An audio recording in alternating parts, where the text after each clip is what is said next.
કદી એ ભેળસેળવાળી વસ્તુની કોઈ વેલ્યુ નહીં હોતી.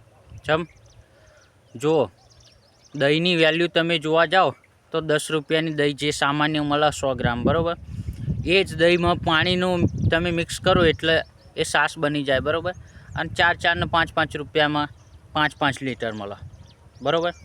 એ રીતે જ જો તમારે વેલ્યુ બનાવ્યું હોય ને તો જીવનમાં એક મત રાખો. એવું નહીં કે આ નહીં તો પેલું, પેલું નહીં તો પેલું, એવું નહીં.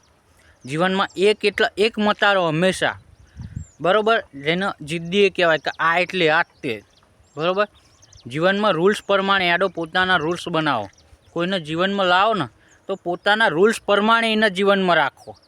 એને ક્લિયર કરી દો કે મારા આર્યા રૂલ્સ છે, બરાબર. તારા રહેવું હોય તો આ રૂલ્સના પાલન કરવા પડશે, તો જ તમે પાવરફુલ બની શકશો. બાકી ભેળસેળની કોઈ કિંમત નહીં હોતી મારા ભાઈ. આખું તમે તાર ગમે તે ઉઠાવી લો, ગમે તેની કોઈ પણ વસ્તુ ઉઠાવી લો, જેમાં ભેળસેળ થાય ને એની કોઈ વેલ્યુ ના થાય.